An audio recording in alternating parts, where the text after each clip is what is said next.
यहाँ पर कार्यक्रम में कर्नल मेजर जनरल सहगल साहब और वृंदावन से आए गोस्वामी जी, भारतीय जनता पार्टी के दिल्ली प्रदेश के प्रवक्ता विनय जी और यहाँ पर इस कार्यक्रम के आयोजक पूरी युवा सोच इस संस्था आर्मी के रोहित गोस्वामी जी और यहाँ पर अन्य जो वरिष्ठ जो प्रबुद्ध वर्ग यहाँ पे आए हैं उन सबका अभिनंदन।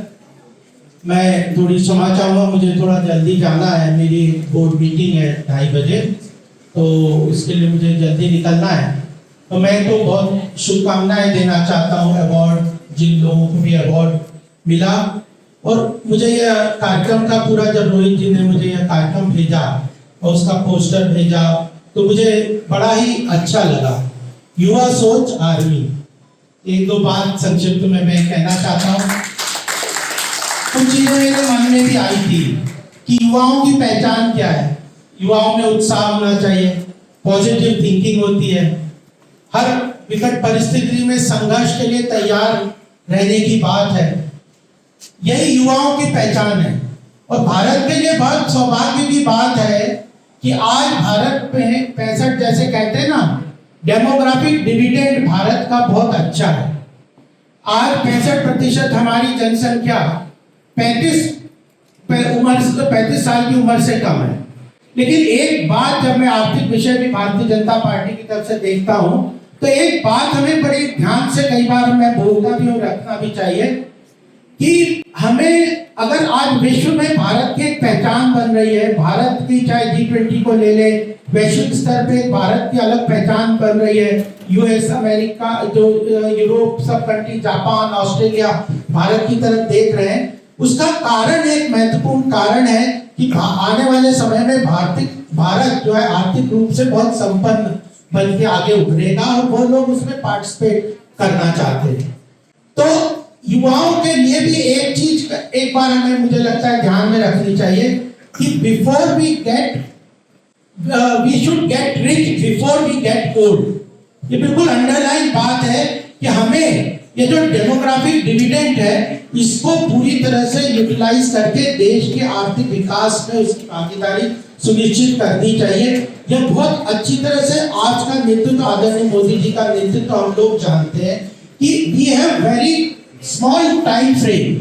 जो अमृत काल का 25 साल भारत के इतिहास में, हजारों साल का इतिहास है, उसमें किसी भी राष्ट्र में 25 साल एक छोटा सा कालखंड होता है।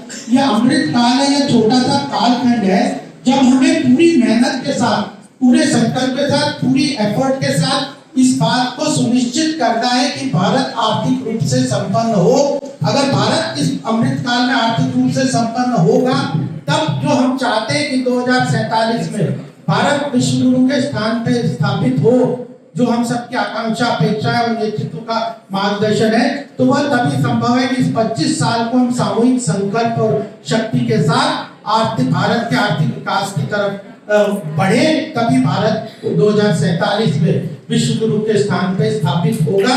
यह बहुत आवश्यक है। अब युवाओं का बहुत रोल है इसमें, युवाओं का बहुत भागीदारी है।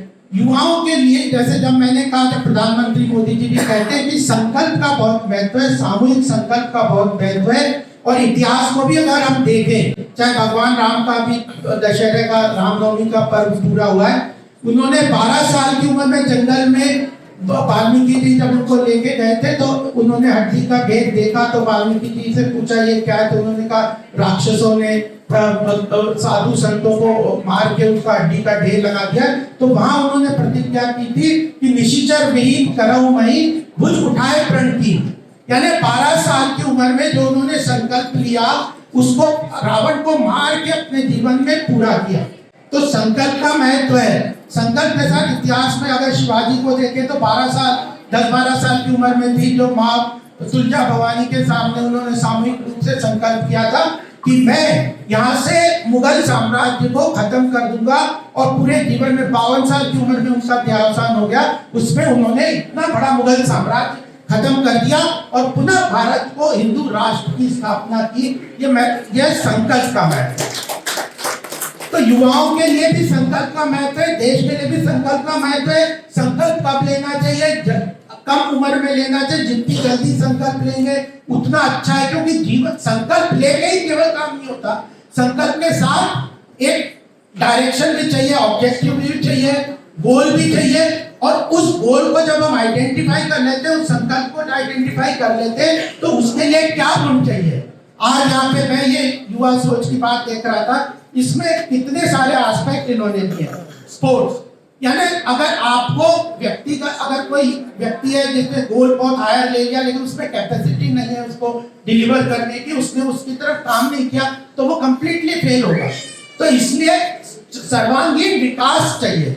गोल बड़ा है, सर्वांगीण विकास लेना चाहिए इन ऑल एस्पेक्ट। हमारे अशोक श्रीवास्तव जी भी यहाँ आगे, जो काफी समाज में बड़ा महत्वपूर्ण काम भी कर रहे हैं। तो जब हमारे मन में कोई गोल क्लियर हो गया, जल्दी उम्र में क्लियर हो गया, उस गोल के लिए रास्ता हमें आइडेंटिफाई करना है कि हमें क्या क्या उस गोल को प्राप्त करने के लिए आवश्यक गुण है, और उन गुणों के लिए पूरा प्रयास करना है। तब जो युवा शक्ति है भारत की, जो डेमोग्राफिक डिविडेंड है, जो लीडरशिप की आकांक्षा, इच्छा है, जो हम प्राप्त करना चाहते हैं, वह पूरा होगा। और उसके लिए चाहे स्पोर्ट्स हो, एजुकेशन एंड स्किल डेवलपमेंट है, हेल्थ एंड वेलनेस है, नेचर एनवायरनमेंट है, रूरल ट्रांसफॉर्मेशन है, एम्पावरमेंट है, इन सब चीजों को लेकर आगे चलेंगे। और यहाँ पे जो लोग जिनको अवार्ड मिलेगा, अवश्य उन्होंने अपने जीवन में कोई ना कोई गोल बना लिया होगा, उस गोल के लिए ऑब्जेक्टिव भी क्रिएट कर लिया होगा, उस ऑब्जेक्टिव के लिए रोड मैप भी क्रिएट कर लिया होगा, और फिर उस दिशा में बढ़ेंगे। तो हम व्यक्तिगत रूप से भी संपन्न होंगे, सशक्त होंगे, हमारे गोल ऑब्जेक्टिव देश के लिए, परिवार के लिए अलाइन होंगे। तो यह मुझे लगता है कि आज के ये जो रोहित गोस्वामी जी और युवा सोच आर्मी के जो पूरा यहाँ जो कार्यक्रम करने का उद्देश्य है वो पूरा होगा।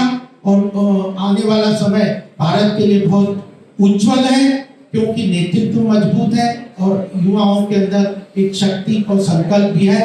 तो इस संकल्प को पुनः दोहराते हुए मैं आप सबका बहुत अभिनंदन और आभार प्रकट करता हूँ कि मुझे यहाँ बुलाया, तो मुझे अपनी बात रखने का मौका दिया, सम्मान दिया। बहुत बहुत शुभकामनाएं, बहुत बहुत अभिनंदन। मेरे साथ एक बार नारा भी लगाएंगे, जोर से दोनों हाथ उठा के लगाइएगा, क्योंकि यह नारा बहुत महत्वपूर्ण है हम सबके लिए। भारत